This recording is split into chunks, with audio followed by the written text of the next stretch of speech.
बिस्मिल्लाहिर्रहमानिर्रहीम। अस्सलामु अलैकुम माय डियर स्टूडेंट्स। लेक्चर का आगाज़ करते हैं निहायत खूबसूरत दुआ के साथ, रब्बे ज़िदनी इल्मा।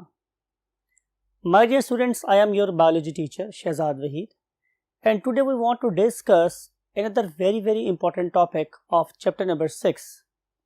It is regarding the classification of the bacteria. My dear students, classification can be done on different bases. On the basis of morphology, on the basis of mode of nutrition, on the basis of biochemical properties, and find the genetic features. Morphology का मतलब ये होता है my dear students कि organism की appearance कैसी है, organism की अपीयरेंस कैसी है, राइट।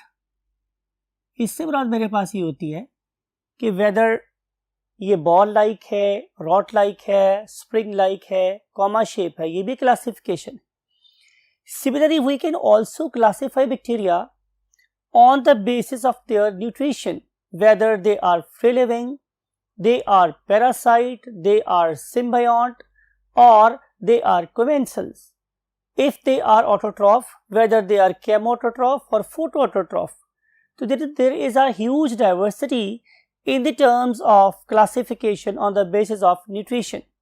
Nutrition का मतलब है कि अपनी food कैसे बनाते हैं. Then what is meant by biochemical properties? इससे बाद मेरे पास ये है कि इन ऑर्गेनिज्म की सेल वॉल किस तरह की है, इन ऑर्गेनिज्म की सेल मेम्ब्रेन किस तरह की है। अगर हम इसको किसी केमिकल से टेस्ट करें तो how they behave, for example gram positive bacteria का behaviour in the terms of obtaining colour is different from the behaviour of gram negative bacteria. तो इस लिहाज से बायोकेमिकल प्रॉपर्टीज भी एक डिफरेंट वे है to classify the organism. And then find the genetic features. मिसाल के तौर पे बहुत से बैक्टीरिया ऐसे होते हैं जो किसी एंटीबायोटिक से रेजिस्टेंस शो करते हैं और कुछ रेजिस्टेंस शो नहीं करते। बहुत से ऑर्गेनिजम्स हैं कि जिनके पास ये फीचर है कि वो हाई टेम्परेचर पे रह सकते हैं, दूसरे नहीं रह सकते। तो डिफरेंट जेनेटिक फीचर्स की बेस के ऊपर भी we can classify the bacteria. तो ये 4-5 डिफरेंट बेसिस हैं क्लासिफिकेशन की, लेकिन हमारी बुक में यहाँ पे हम देखने वाले हैं कि हमने बैक्टीरिया को डिफरेंट चीज़ों को कंसिडर करते हुए 5 ग्रुप्स में डिवाइड कर दिया है। उनमें से पहले हैं प्रोटियोबैक्टीरिया, यानी कि ये ऐसे बैक्टीरिया हैं कि जिनके पास कोई स्पेसिफिक किस्म की प्रोटीन प्रेजेंट होती है, उन्हें हम लोगों ने प्रोटियोबैक्टीरिया का नाम दिया है। अगर मैं उनको बायोकेमिकल बेस पे क्लासीफाई करूं तो they are basically gram negative bacteria, right. They can be phototroph, they can be chemotroph, they can be aerobes, they can be anaerobes. It means कि इनके अंदर न्यूट्रिशनल बेस के ऊपर तो बहुत ज़्यादा डाइवर्सिटी पाई जाती है, लेकिन इस स्पेसिफिक प्रोटीन की बुनियाद पर ये एक ही ग्रुप में प्लेस्ड हैं और हम लोगों ने इनको 5 डिफरेंट ग्रुप्स में डिवाइड किया है। उसको जाहिर है हम लोग next part of the board में स्टडी करेंगे। लेकिन what are the 4 other groups? Other groups are chlamydias, ये ग्रुप ऑफ पैरासाइट्स है, right. Then the next group is spirochete. जब हम इसको बायोकेमिकल टेस्ट की बुनियाद पर क्लासीफाई कर रहे थे तो मुझे ये पता चला कि ना तो ये बहुत अच्छे तरीके से स्टेन होते हैं ग्राम नेगेटिव टेक्निक से और ना ही ग्राम पॉजिटिव टेक्निक से। तो हम लोगों ने इस बेस पे इसको एक अलग ग्रुप बना दिया और जब हम इसको स्टेन करना चाहते हैं तो सेफारीन इसके लिए एक बेस्ट स्टेन होता है, right. Then the gram positive bacteria, ये किस पे क्लासीफाई किया गया है? ये on the basis of their biochemical properties and genetic feature की बेस पे क्लासीफाई किया गया है। And the finally the cyanobacteria, ये बिल्कुल ही एक एंटायरली डिफरेंट ग्रुप है और इस पर्टिकुलर ग्रुप को डिस्कस करने के लिए हमने एक पूरा सेपरेट लेक्चर आप लोगों के लिए अरेंज किया है। लिहाजा आज हम इस पर्टिकुलर 5th ग्रुप को बहुत डिटेल से डिस्कस नहीं करेंगे। What are the basic groups of this particular proteobacteria? To understand this thing we have to go to the next part of the board. Yes, my dear students, now we want to discuss the very first group of the bacteria that is called as a proteobacteria. प्रोटियोबैक्टीरिया को हम लोगों ने further 5 groups में divide कर दिया है और हम लोगों ने प्रोटीन की टाइप की बेस पर उनके 5 ग्रुप्स कैसे बनाए हैं, जिनमें अल्फा टाइप प्रोटीन है उन्हें हम बोलते हैं अल्फा प्रोटियोबैक्टीरिया, एंड बीटा टाइप में beta प्रोटियोबैक्टीरिया, gamma proteobacteria, delta proteobacteria and then epsilon proteobacteria. तो ये मेरे पास ये मेरे पास 5 ग्रुप्स बन गए हैं. तो इन पांचों ग्रुप्स को हम वन बाय वन डिस्कस करते हैं. Very first group is called as alpha proteobacteria. हमारी ख्वाहिश ये है कि हम आपकी बुक के ज़्यादा क्लोज ही रहें, ज़्यादा दूर ना मूव करें. तो जो पहली इंफॉर्मेशन आपकी बुक में गिवन है वो ये है कि they are associated with eukaryotic cells, यानी कि इनका ताल्लुक ज़्यादा तौर पे साथ मिलके रहने में है. किसके? यूकैरियोटिक ऑर्गेनिज्म के. और जाहिर है जब मिलके साथ रहेंगे तो डिफरेंट टाइप्स ऑफ एसोसिएशन हो सकती हैं. It may be commensal, it may be symbiote, it may be the mutualist. तो ये शो कर रहे हैं यहाँ पे symbiotic association, mutual beneficial relationship. और आमतौर पर ये फैमिली लेगिमिनोजी के साथ डेवलप करते हैं अपनी सिम्बियोटिक एसोसिएशन, और ये नाइट्रोजन फिक्स करने में रोल प्ले करते हैं. इसकी बेस्ट एग्जांपल जो है वो राइजोबियम बैक्टीरियम है. Then next type is beta proteobacteria. They are rich in beta proteins और they are very very diverse group in the terms of nutrition. जैसे मैंने बोला इस पे बहुत कुछ कहा जा सकता है, लेकिन जाहिर है हमने कोशिश करनी है आपकी बुकें बहुत पास रहने की. तो इनका जो बेसिक फंक्शन क्या होता है कि ये रिसाइकलिंग ऑफ नाइट्रोजन में बहुत अहम रोल प्ले करते हैं. It means they are very very important on the basis of what their role in ecology. ये कर क्या रहे हैं कि ये ऑक्सीडाइज करते हैं एमोनियम आयंस को. तो जब ये एमोनियम आयंस ऑक्सीडाइज करेंगे तो उसके रिजल्ट में क्या प्रोड्यूस करते हैं? नाइट्राइट्स. और ये जो नाइट्राइट्स है ये उनका वेस्ट है, लेकिन इकोसिस्टम के लिए और दूसरे प्लांट्स के लिए it is a very very useful thing, right?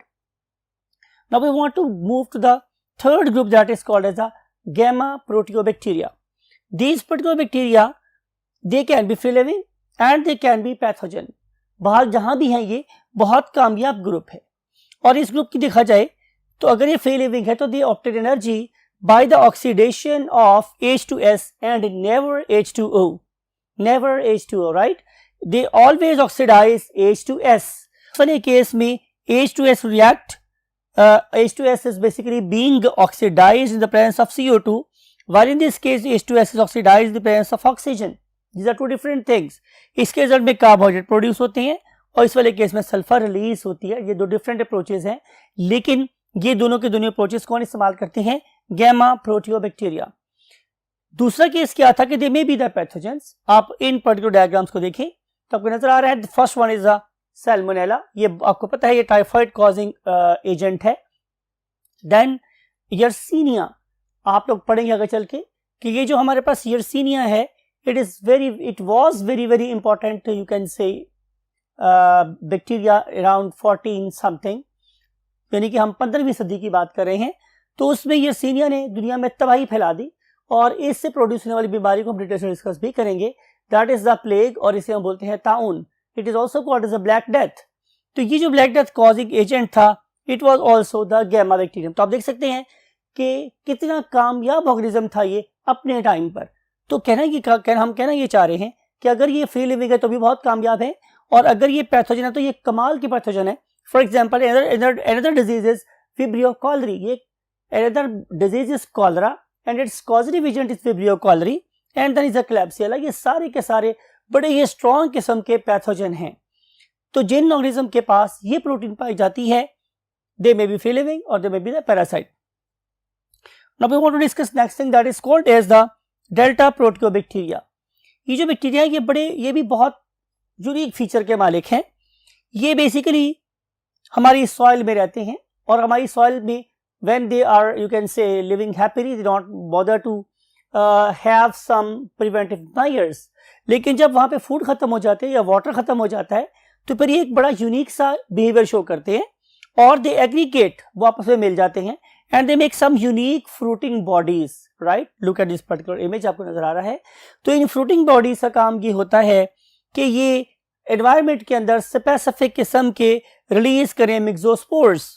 Right, और ये जो मिक्सोस्पोर्स हैं ये अनफेवरेबल कंडीशंस को ओवरकम करने में हेल्प करेंगे, और जब कंडीशंस दोबारा से ठीक होंगी तो मिक्सोस्पोर्स ब्रेक होंगे और यहां से दोबारा से बैक्टीरियल लाइफ स्टार्ट हो जाएगी.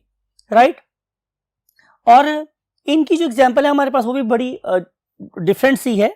फॉर एग्जांपल डी सल्फोजीनस है.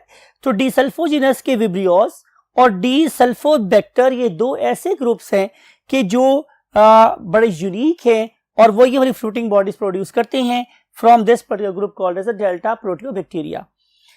इन बैक्टीरिया की खूबी एक और भी है कि ये बड़े मिलनसार हैं, ये दूसरे बैक्टीरिया के साथ मिलकर रहना भी पसंद करते हैं। जरूरी नहीं है कि ये सिर्फ और सिर्फ जहां हो सिर्फ अपनी ही कॉलोनी स्टैब्लिश करते हैं, बल्कि दूसरे बैक्टीरिया को भी वेलकम करते हैं, उनके लिहाज से ये बड़े फ्रेंडली भी होते हैं। Let's go to the last part of the board और देखते हैं कि हमारे पास एप्सिलॉन बैक्टीरिया क्या करते हैं और वो हमारे लिए क्या क्या यूकेस रोल प्ले कर रहे हैं। For this purpose we have to go to the last part of the board. Yes my dear students, हम बात करेंगे फिफ्थ ग्रुप की, that is called as epsilon bacteria. इनके बारे में सबसे बुरी बात या इनके लिहाज से बहुत अच्छी बात ये करनी चाहिए कि they are very very excellent opportunistic parasite, यानी कि जब भी किसी बंदे का इम्यून सिस्टम जरा सा भी डाउन होगा या इम्पेयर्ड होगा तो ये फौरन उस बंदे के ऊपर अटैक कर देंगे। तो ऐसे पैरासाइट्स को हम लोग अपॉर्चुनिस्टिक पैरासाइट का नाम देते हैं। लेकिन जरूरी नहीं है कि ये एक वीक इम्यून सिस्टम में काम के, इनके बहुत सारे जो ग्रुप्स हैं वो बड़े स्ट्रॉन्ग किस्म के पैथोजेंस हैं और दे कैन कॉज डिजीजेस, ये डिजीज भी कॉज कर सकते हैं। इसकी जो दो मेन जीनस हैं वो क्या क्या है, हेलिकोबैक्टर एंड कैम्पाइलोबैक्टर। इनकी इस जीनस से बिलोंग करने वाले जो बैक्टीरिया हैं they are very very strong pathogens, right. और इम्पॉर्टेंट बात यह है कि इस पर्टिकुलर ग्रुप के अंदर एक और बड़ी प्रॉपर्टी वो ये है कि they are extremophiles. Whenever we say extremophiles, इसका मतलब है कि वो एक एक्सट्रीम एनवायरनमेंट में रहना पसंद करते हैं। और इसकी बेस्ट एग्जांपल हाइड्रोथर्मल वेंट से करीब पाए जाने वाले वो बैक्टीरिया हैं कि जिन्हें हम लोग थर्मोफाइल्स का नाम देते हैं। इनकी सबसे बड़ी खूबी हमारे पास है कि इन बैक्टीरिया ने हमारी बायोलॉजी में, हमारी जेनेटिक इंजीनियरिंग में, हमारी बायोटेक्नोलॉजी में हमारी बहुत हेल्प की है और हमें वो एंजाइम दिया है कि जिसकी वजह से हम लोग बहुत से यूकैरियोटिक और प्रोकैरियोटिक बायोकेमिकल रिएक्शंस को बॉडी के बाहर करवाने में कामयाब हुए हैं in the test tube, right. तो we should you can say also consider there this very very important and unique contribution to the biology or biochemistry. Now we want to discuss the second group of the bacteria, that is called as Chlamydias. और जो Chlamydias है basically they are gram negative bacteria and they are very excellent parasites and they cause very very devastating diseases. For example, lymphogranuloma. Look at this particular image जो आपको दिखा रहा है कि कितनी severe conditions हो सकती हैं इस particular case में। देन इज द यूरिथ्राइटिस, इसका मतलब है कि हमारा जो यूरिथ्रा है वो इन्फ्लेम्ड हो गया है। और सर्विसाइटिस का मतलब है कि फीमेल रिप्रोडक्टिव ट्रैक्ट का जो टॉप है that is known as the cervix, right, उसकी इन्फ्लेमेशन हो गई है। And then salpingitis and then pelvic inflammatory diseases. ये सारी की सारी डिजीज जो है ना ये सेक्सुअली ट्रांसमिटेड डिजीजेस हैं। तो इसमें भी जो सफाई है वो निस्फ ईमान है। Personal hygiene and hygiene of your partner both are very important to have a very very healthy life, right. और अगर इसमें प्रॉब्लम होगी तो फिर बहुत ज्यादा यू कैन से के पेनफुल सिचुएशन डेवलप हो सकती हैं। Next are called as spirochetes. तो जो स्पाइरोकीट्स हैं they are basically helical heterotroph. Look at this particular image, आपको नजर आ रहा है कि किस तरीके के ये हेलिकल्स हैं। और दूसरी बात हेटेरोट्रॉफ का मतलब है they can not make their own food. तो जाहिर है अगर ये फूड खुद ही बनाए तो किसी ऑर्गेनिज्म से फूड ऑब्टेन कर रहे होंगे। तो अगर आप इन ऑर्गेनिज्म को देखें तो look at this particular video, आपको नजर आ रहा है कि किस तरीके से ये स्पाइरल कोर्स के अंदर मूव करते हैं। आखिर ये स्पाइरल कोर्स मूव कैसे कर लेते हैं, मैंने स्टार लगाया आप लोगों के लिए कि ये एक इंपॉर्टेंट बात है कि ये रोटेट करते हैं अपनी बॉडी के अंदर प्रेजेंट फिलामेंट्स को।